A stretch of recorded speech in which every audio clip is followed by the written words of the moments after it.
From Unconsciousness to Consciousness, number 13. An Osho talk given spontaneously to an international audience in the USA. Are you trying to destroy all of our previous ideas about religion? There is no other way to be religious. All that you have heard about religion, read about religion, has to be totally dropped. Unless you are clean, with no writing on your consciousness, you will never know what religion is. And the so-called religions are doing just the opposite. And you can see the result. The whole world is divided into religions. Somebody is going to the synagogue, somebody is going to the temple, somebody else is going to the church.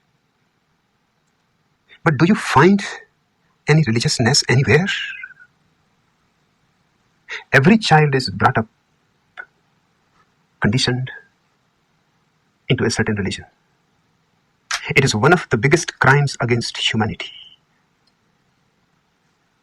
Nothing can be bigger to pollute the mind of an innocent child by ideas which are going to become hindrances in his discovery of life.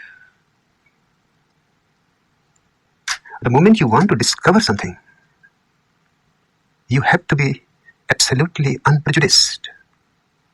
You cannot discover religion as a Mohammedan, as a Christian, as a Hindu. No. These are the ways to prevent you from discovering religion. Every society until now has been trying to indoctrinate every child. Before the child becomes capable of asking questions, he is being given answers.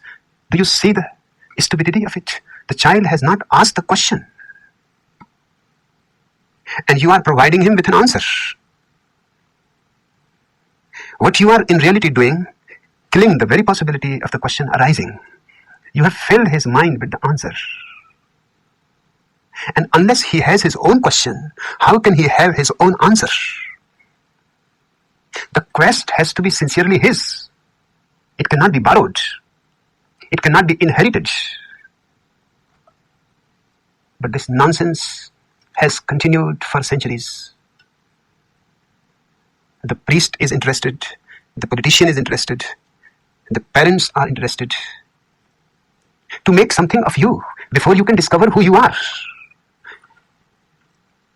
They are afraid that if you discover who you are, you will be a rebel. You will be dangerous to the vested interests. Then you will be an individual, living in his own right, not living a borrowed life. They are so afraid that before the child becomes capable of asking, inquiring, they start stuffing his mind with all kinds of nonsense. The child is helpless.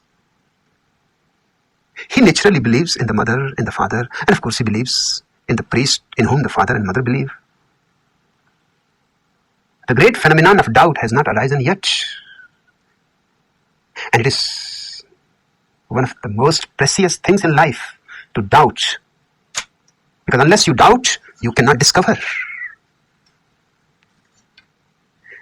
You have to sharpen your doubting forces so that you can cut through all rubbish and you can ask questions which nobody can answer. Only your own quest, inquiry will help you to come to the realization of them. The religious question is not something which can be answered by somebody else. Nobody else can love on your behalf. Nobody else can live on your behalf. You have to live your life, and you have to seek and search the fundamental questions of life. And unless you discover yourself, there is no joy, no ecstasy. If God is just giving to you ready-made, It is not worth anything. It is valueless. But that's how it is being done. What you call religious ideas are not religious, but only superstitions carried down by the ages so long that just because of their ancientness has made them appear like truth. Adolf Hitler, in his autobiography, My Struggle, makes many significant statements. The man was mad, but sometimes mad people say things which sane people are afraid to say. One of his most important statements is that any lie can become truth if repeated often, emphasized again and again, told by everybody from every corner. You go to the school and you hear about the God and the prayer. In the home you hear about the God and the prayer. You go to the temple and you hear about the God and the prayer. So many people, and just a small child against this whole mob. It is impossible for him to doubt all these people are wrong. And these are not the only people. Their parents and their parents for thousands of years have been believing in these truths.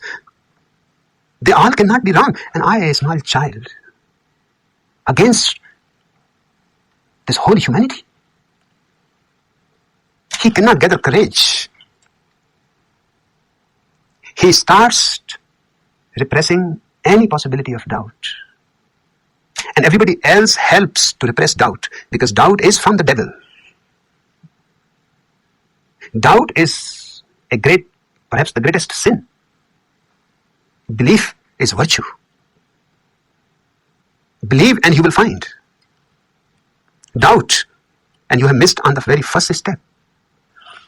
The truth is just the opposite. Believe and you will never find. And whatsoever you find will be nothing but the projection of your own belief. It will not be truth. What truth has to do with your believing? Doubt. And doubt totally. Because doubt is a cleansing process. It takes out all junk from your mind. It makes you again innocent. Again the child which has been destroyed by the parents, by the priests, by the politicians, by the pedagogues. You have to discover that child again. You have to start from that point. Hence, my whole effort here is to destroy all your so-called religious ideas. It will hurt you, because those religious ideas have become so intimate to you that you have forgotten. They are not your discoveries. They are not your experiences. You have not lived them. You have not even loved them. Somebody else has forced you to believe in them. And whosoever has done it has committed an inhuman act against you. I am not saying that those people are knowingly doing it. They are themselves victims of the same process. Their parents did it to them. Their teachers did it to them. So I am not saying that you start feeling angry against them. They did, thinking it is good for you. But just by their thinking anything is not going to become good. Just by their thinking.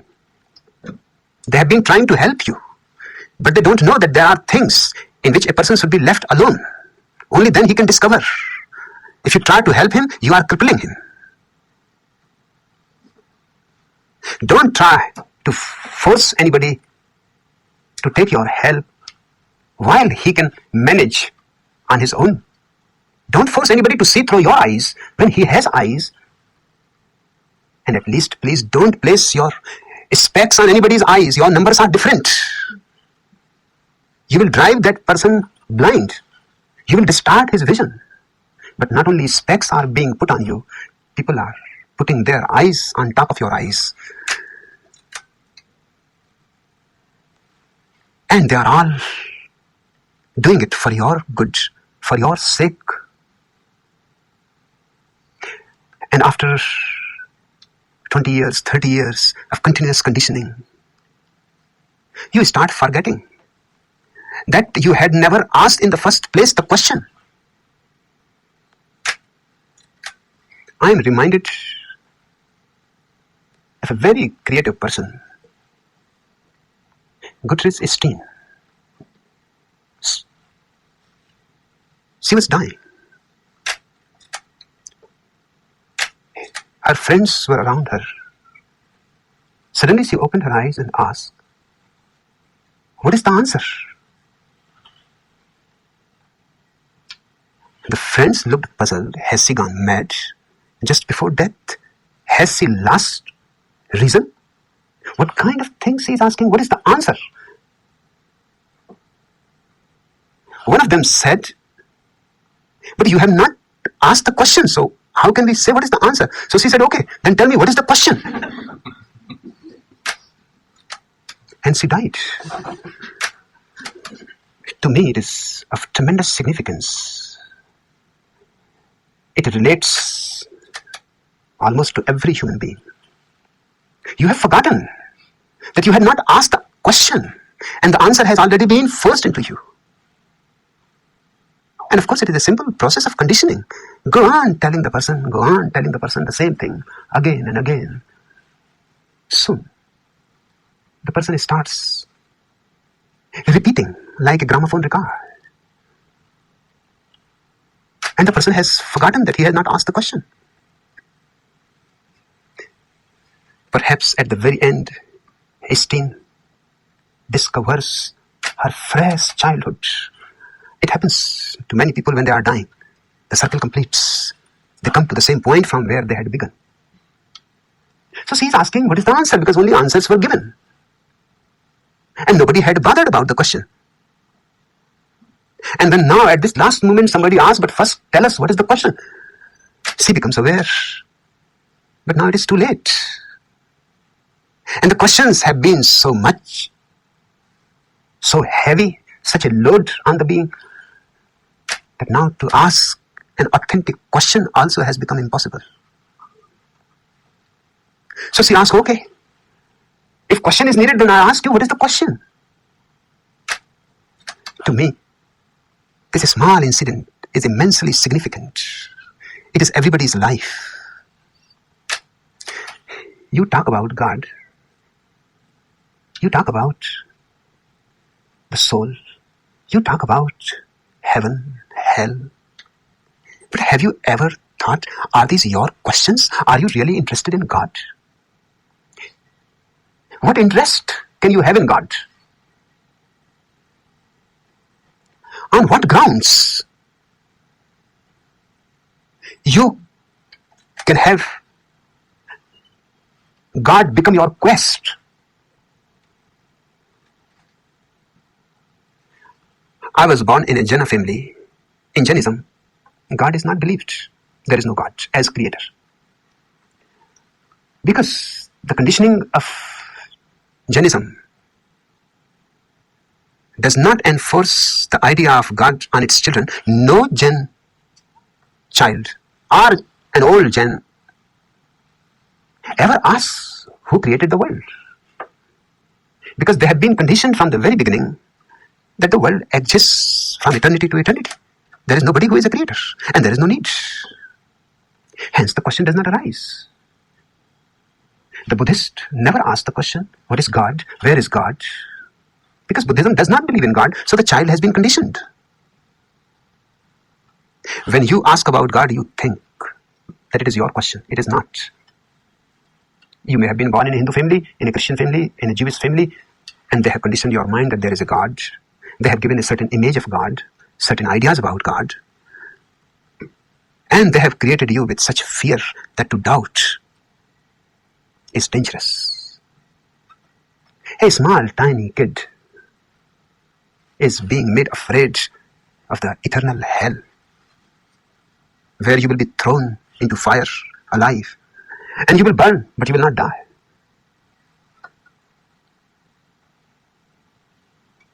Naturally, the doubt does not seem to be so significant to take such a risk. And you are motivated that if you believe, simply believe. All pleasures, all joys of life are yours. Believe and you are on the side of God. Doubt and you are on the side of the devil. The small child is bound to buy whatsoever crap you are giving him. He is afraid. He is afraid to be alone in the night in the house, and you are talking about eternal hell. You go on falling and falling into darkness and deeper darkness, and there is no end to it, and you can never come out of it.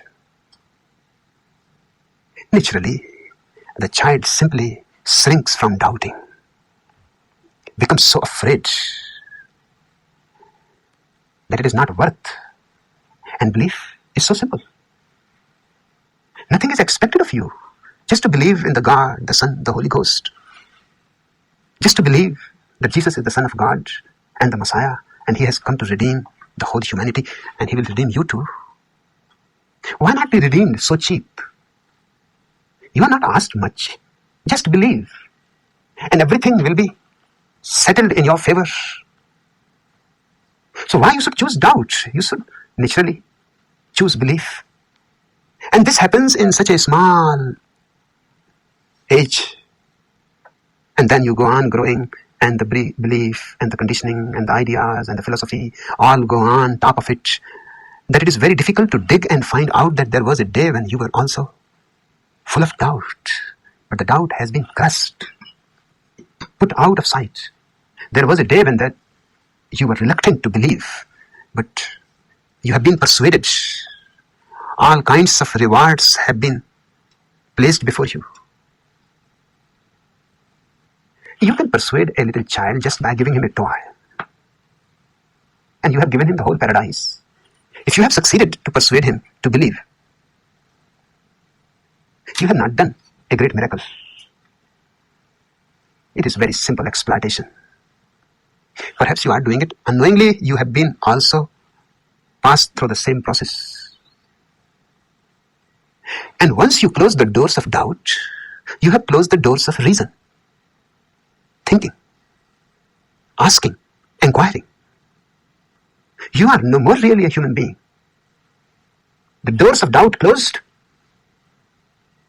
You are just a zombie, hypnotized, conditioned, persuaded, out of fear, out of greed, to believe in things which no normal child is going to believe if all these things are not arranged. And once you stop doubting and thinking, then you can believe anything whatsoever. Then there is no question. The politician wants it, because if you are a believer in certain religion, you are gullible. That shows your gullibility. It is enough indication. If you go to the church, it is enough indication that you are not a man who thinks, who questions, who argues, who will not take anything unless it is proved logically, rationally, scientifically. You go to the synagogue, you go to the mosque. The politician is happy. He wants everybody to go to the synagogue, to the mosque, to the church. It doesn't matter where you go, but go, because they all do the same. The basic structure, the strategy is not different. Hindu, Mohammedan, Christian, Jew, it does not matter, because the basic strategy is exactly the same. Close the doors of doubt completely. Don't take any chances. Don't leave any question marks in the person, and fill his mind of all kinds of beliefs.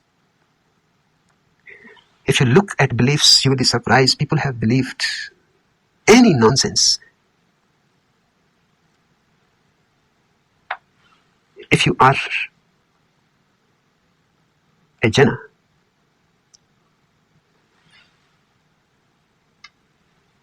you will believe all Jaina nonsense. Simply the question will not arise in you. My grandfather loved me very much, for the simple reason that I was mischievous. Even in his old days, he was mischievous. So we had a good friendship. And he used to take me to Jaina monks, just to create a disturbance there. He enjoyed it very much. He will not say anything, because he was an old man, respected citizen. But he knew that if I am there, it is enough. He will sit as if he is Father Monk, but he give me indications. Can start. This is good time. Now, Jainas don't believe in a creator God. So you cannot ask any question about the God. There is no question. There is no God. But then they have to believe into other things. They believe in souls.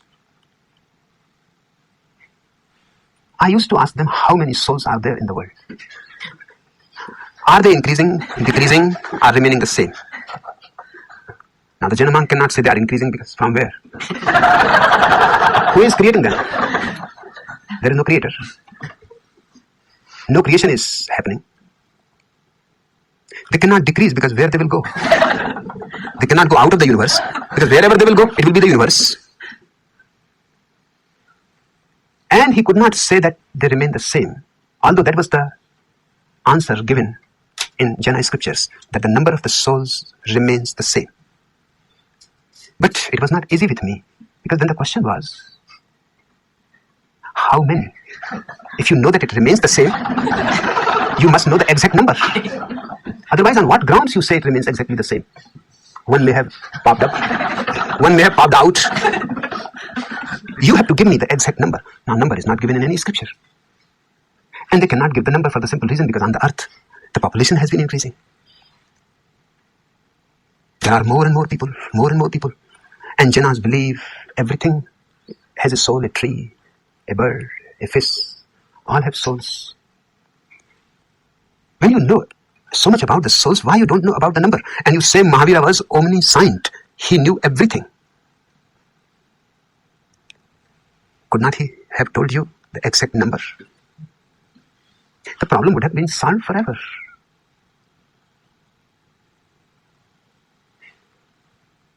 The monk will become restless, would like me to be shut up. But I said, nobody can shut me up. Either you answer or you recognize the fact that you don't know the answer. Either you satisfy my question or you simply say, I'm sorry, I don't know the answer. Then be true to yourself at least. You preach truth. Can't you say, I don't know the numbers exactly?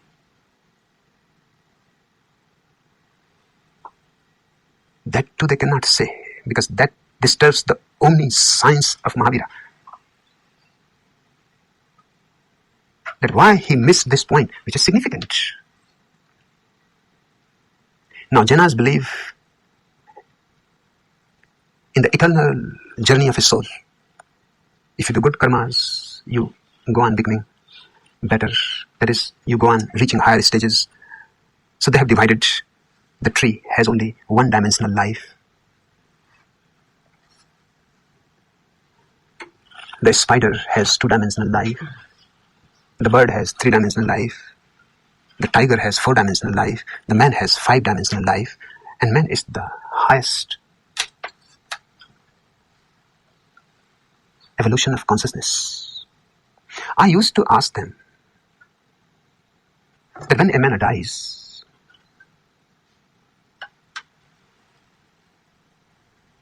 is he born again as man? Or he can also be born as a woman? Is he always born into the human world? Or he can be born as a tree, as a bird, as a horse, or anything? Now, Jainas believe that if your karmas are very bad, you can slip back.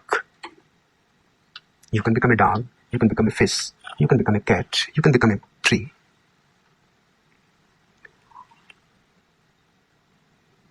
I used to tell these monks that, have you come across any factual evidence of somebody remembering that in his past life he was a tree, a tiger, a dog? Do you remember yourselves what you were in your past life? And be true, because you are sitting in the temple of Mahavira, in the temple of truth.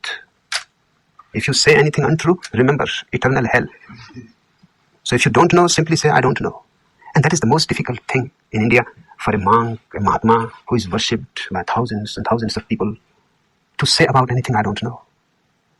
And I will make it clearly that if you lie, then remember, you will fall back. The statue of Mahavira is there behind you, a witness, and this temple. And these people, of course, they have sacrificed everything, so they have closed the doors of doubt completely. They believe that to lie in the temple before Mahavira, it is dangerous, so they cannot lie. And they cannot say that they have experienced anything or they have met anybody. And they will be just dumb. Jainas have a theory, because they had to explain, Mahavira had to explain himself, because the population was continuously growing. So from where these souls are coming? Animals are growing. Life in all forms is growing. So from where these souls are coming? So Mahavira had a hypothesis. He called it Nigodh. Nigodh means that there is a dark womb of the universe, infinite, full of infinite potential souls. So whenever a soul comes to the point from where it can grow, it comes out from Nigodh. Now look at the cunningness of the whole thing. He makes it infinite, because if you make it finite, then soon it will be empty. Then the problem will arise again from where? Now the womb is empty.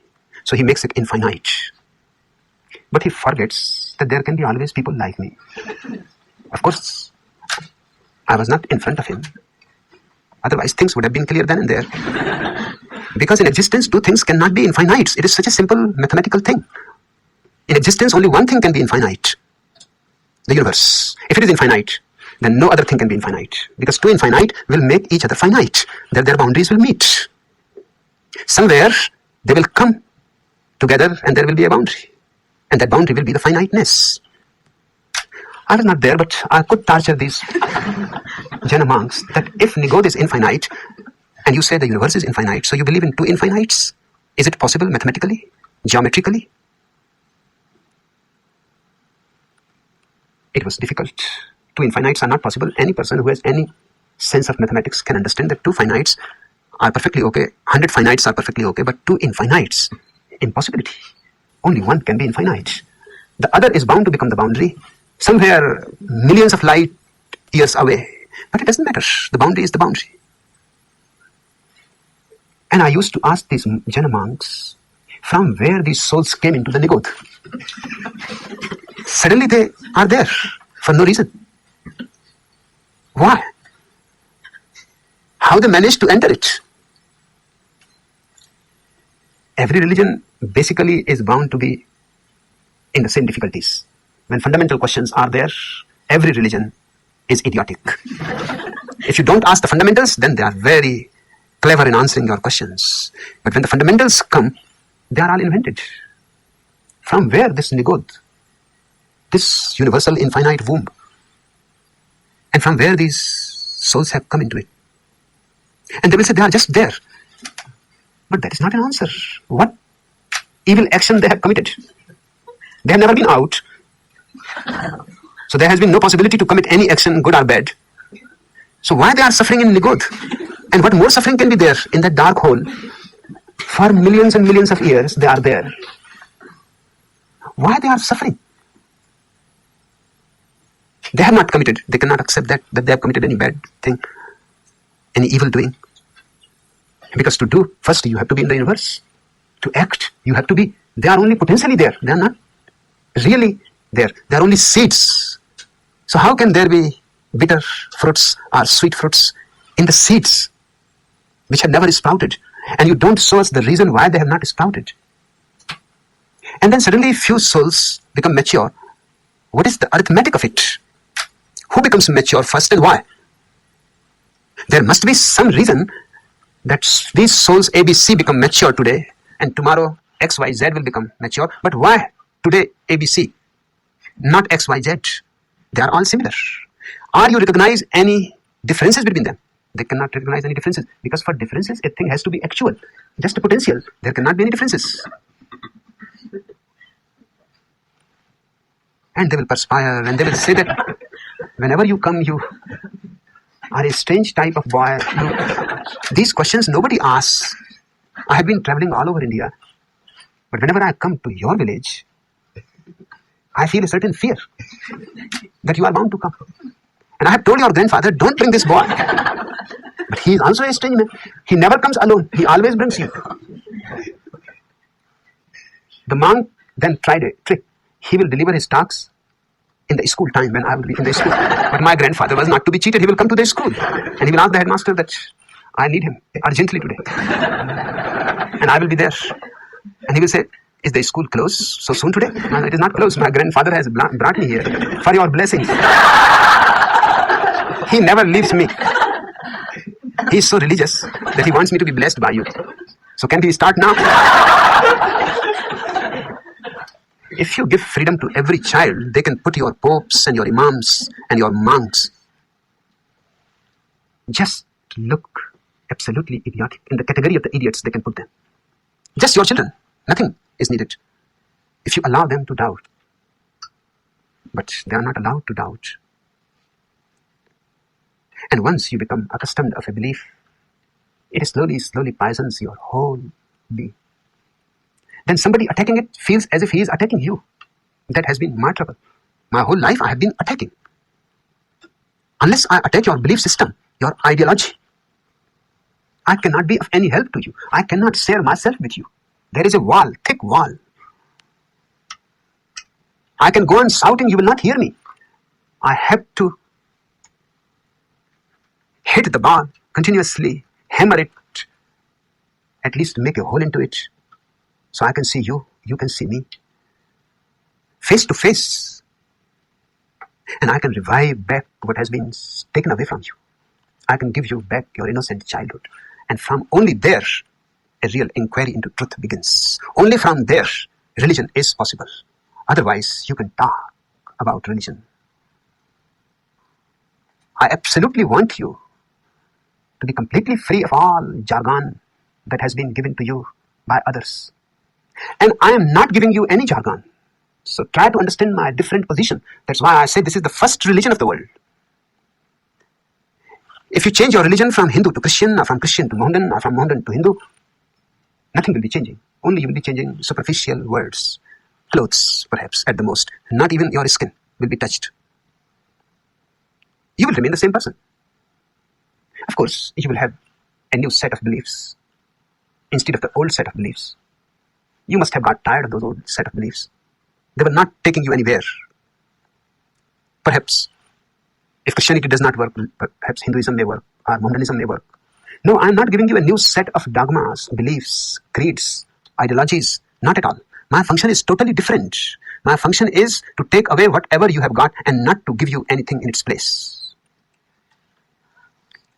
Because if I take one stone and put another stone in its place, I am even more dangerous than the man who had put the first stone. Because the first stone was getting old and you were getting tired with it, and it was not giving you any nourishment. It was a stone. What nourishment it can give to you? And you were carrying the burden, and slowly you may have become aware that it is better to throw this stone. But with the new stone, a new honeymoon starts.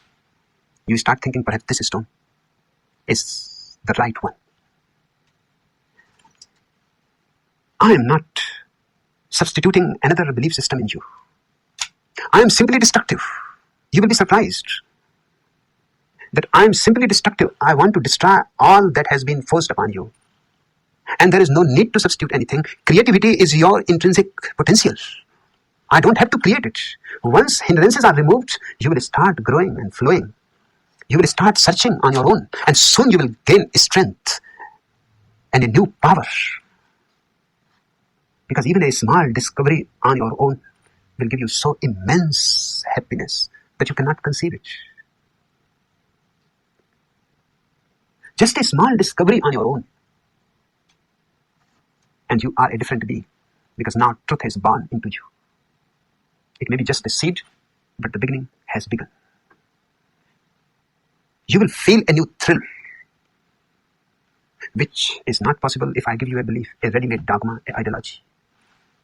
So I don't give you anything. I only take away all that you have. My sole function is to leave you alone to yourself. You have not been left alone by your parents, by your teachers, by your rabbis, by your monks, by your priests. You have been not left alone. Nobody trusted you. I trust you. They all wanted to make something of you in their own image. I don't want to make you something in my image. I want you simply to blossom into your own authenticity. I don't know what it will be. You don't know what it will be. And it is good that we don't know what it will be. Because then it is so much a surprise. As if suddenly you have found an infinite treasure.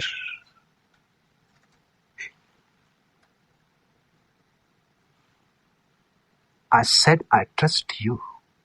So I will not give you any belief. Because I know you have the absolute capacity to discover life, love, laughter. Just all the rocks that have been put upon you have to be removed. Don't cling to those rocks. They are your enemies. If you are a Jew, Judaism is your enemy. If you are a Christian, Christianity is your enemy. If you are a Hindu, Hinduism is your enemy. Whoever you are, if you have accepted something without searching, seeking, it is your enemy. Say goodbye to you. Say to the enemy that I am finished with you. Now I want to be alone.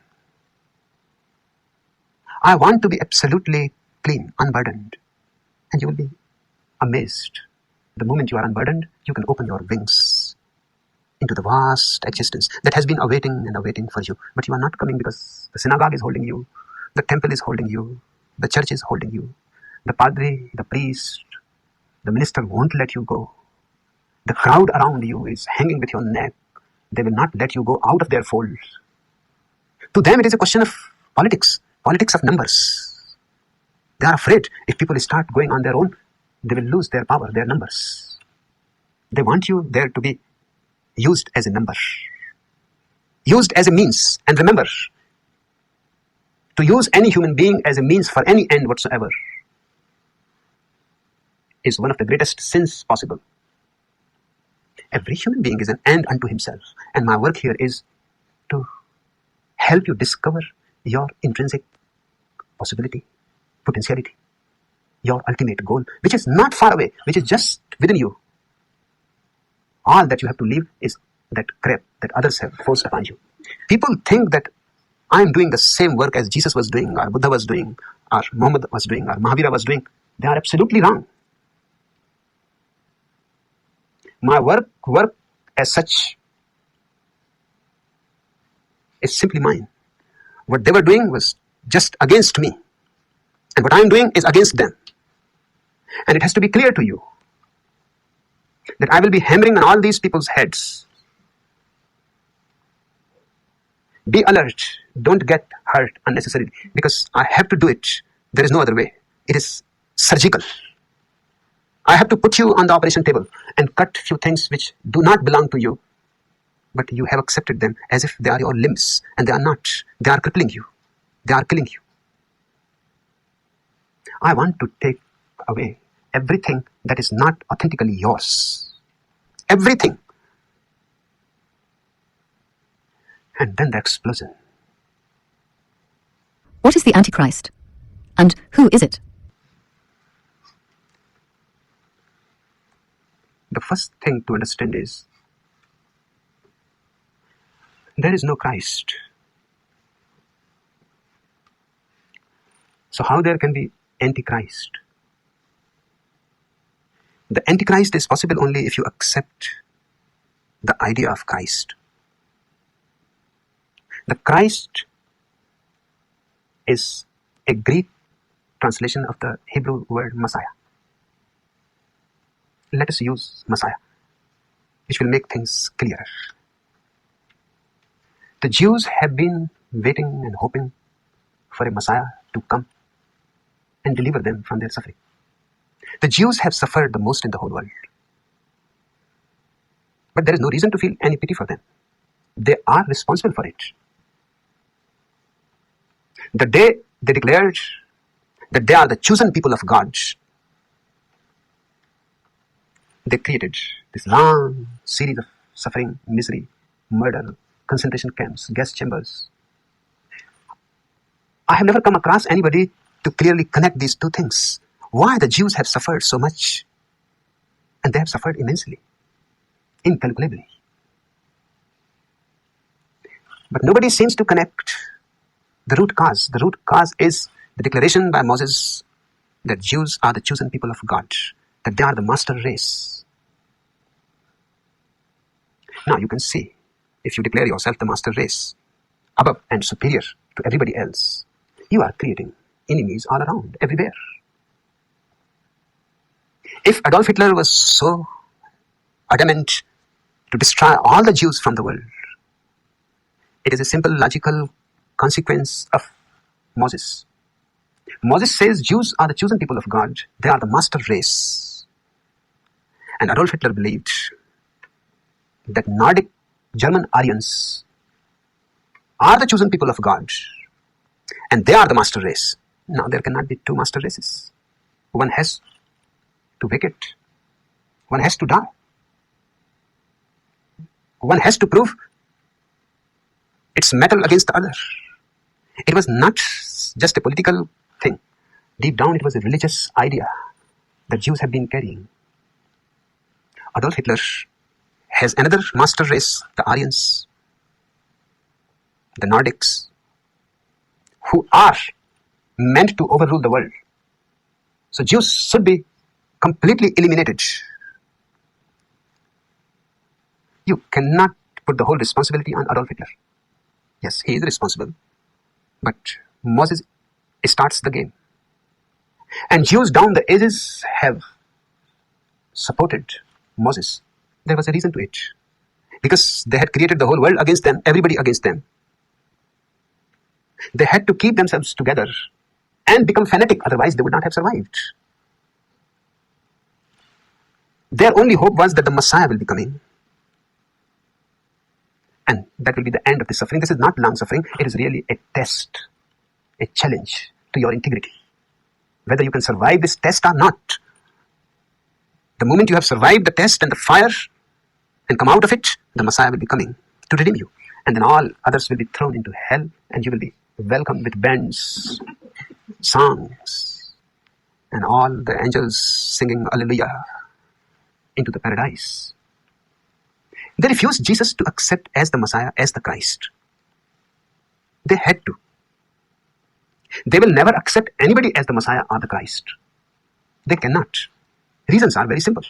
Nobody can redeem the humanity from its suffering. Unless each single human individual decides that he is responsible for his own suffering and drops all nonsense that creates the suffering, nobody can redeem. And how anybody else can redeem? You have created the suffering, not the Messiah. And even if he redeems the suffering, what guarantee you will not create it again? If you are proficient in creating it, I think you will create it again.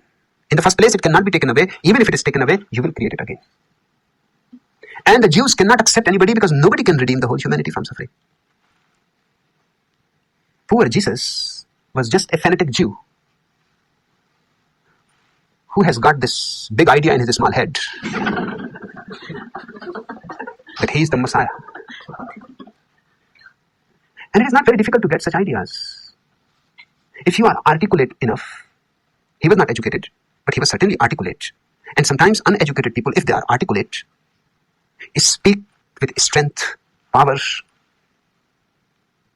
authority, which intellectuals, sophisticated, very educated people cannot manage. The very educated, the very sophisticated is always hesitant.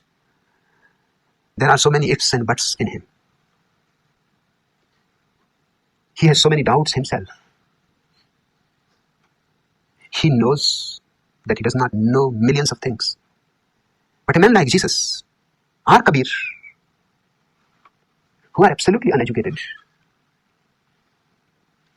for them to be authoritative and to declare with vigor and power is very easy. Just you have to collect a bunch of fools around you, which is the easiest thing in the world. Just stand on your head on the street and the fools will come running. Nothing much you are doing, just standing on your head, but the fools will drop their work and will go on running. Something great is happening. Anything. And when a man like Jesus says things which give them a psychological support, blessed are the meek, for they shall inherit the kingdom of God. To whom he is talking? To these poor Jews who have been humiliated for centuries continuously and were being humiliated at Jesus' time by the Romans. These humiliated people, you are talking humbleness, meekness.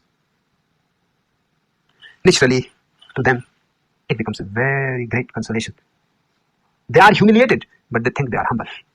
A small trick of the mind. They are weak. They are slaves. But now they can believe they are meek. When Jesus says, if somebody hits on your one cheek, turn the other too. Because this is the only way to God. Love your enemy. Of course, those people felt immensely superior. Deep down, their ego is fulfilled. In fact, they were not able not to turn the other cheek at all. What nonsense he is talking. Turn the other cheek. They have already been beaten on both. Now what do you want? They should turn their buttocks?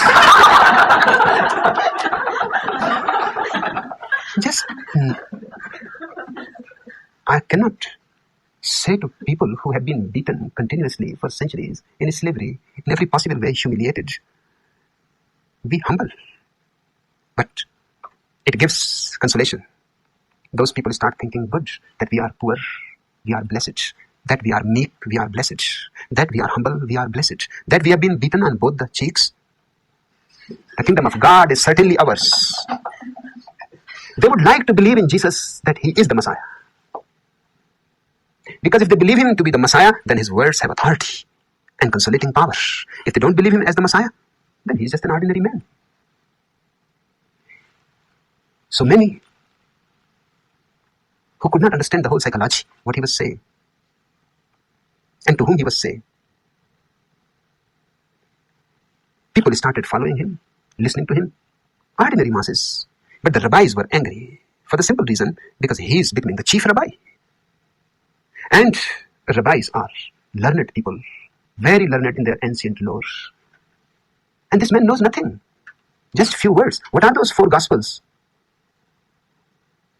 All that is significant in them can be condensed on a postcard.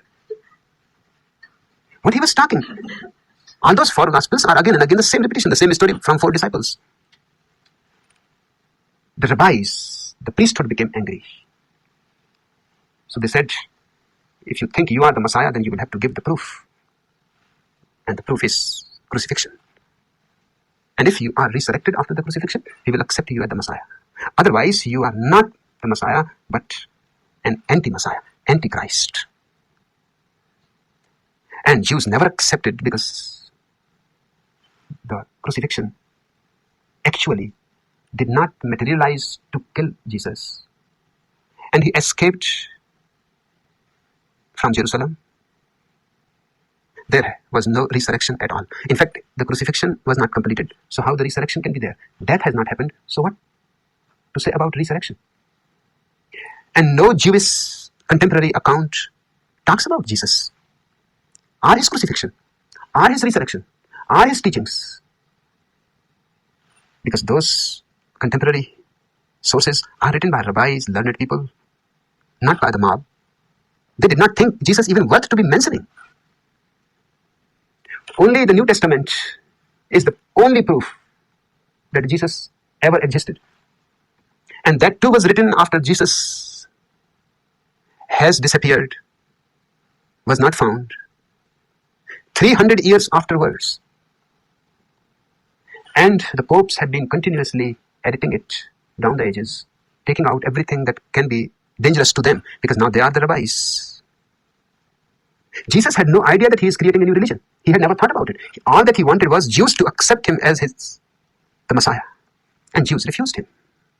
So if you ask me, the phenomenon of Christ never happened. I mean, the phenomenon of Messiah never happened. Jesus happened, but he was never accepted by the Jews as Messiah. Who were the people expecting, hoping, waiting?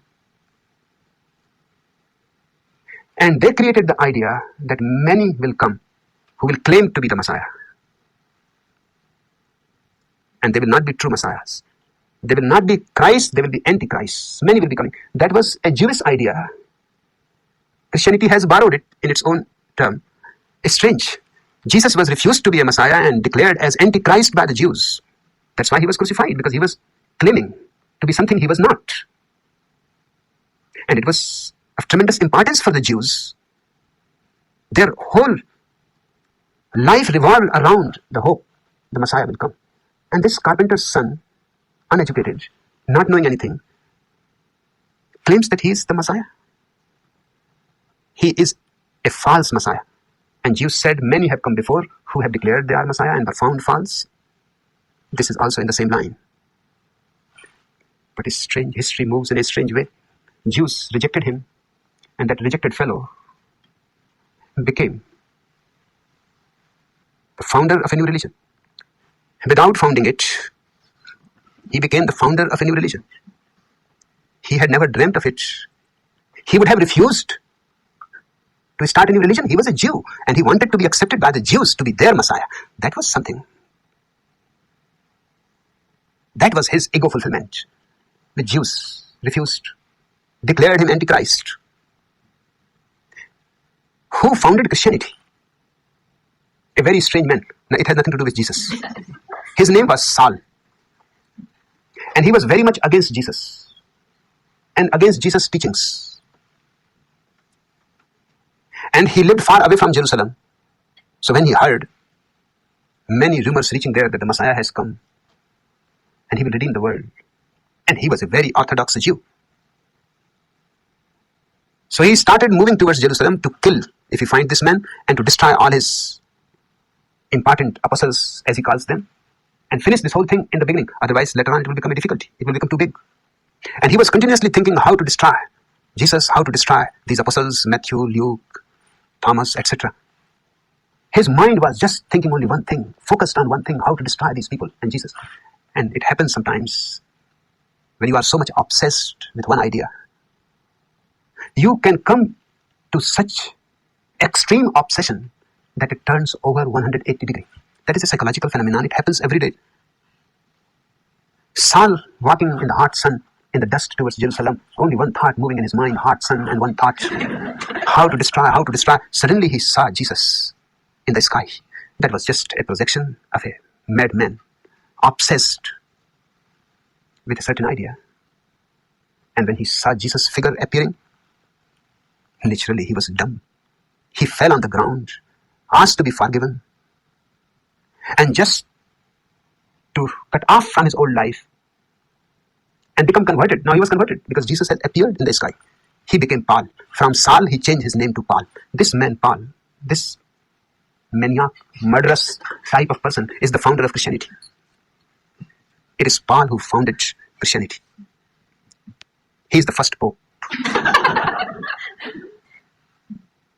That's why you will find many popes, when they become pope, using Paul's name in their name. That is the most glorious name, the first founder.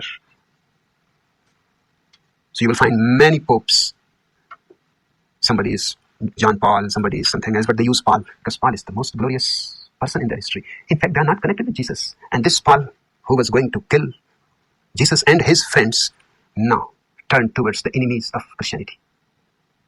He declared that Christ will come again. Just the old Jew he was, his whole life waiting for the Messiah, although now he has become a Christian.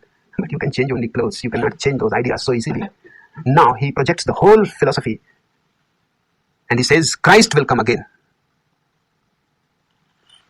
and he will redeem the world. This time he could not do it because Jews crucified him, betrayed him. But now when he comes, he will find his own people, Christians, who will support him in every possible way and help him to redeem the suffering of the whole world and to transform everything that is ugly into a beautiful phenomenon. Now, anybody claiming that I am the Christ is the Antichrist. You see how history repeats. And unless man becomes intelligent, history is going to continue to repeat itself. Just the other day, I received a letter that I am the Antichrist. It's strange. I say there has been no Christ at all. So how I can be Antichrist? And what business I have to be Antichrist? I can be myself and I'm absolutely happy being myself. Why should I be Christ? I have never claimed to be Christ. But there are people who have started talking about me as the Antichrist.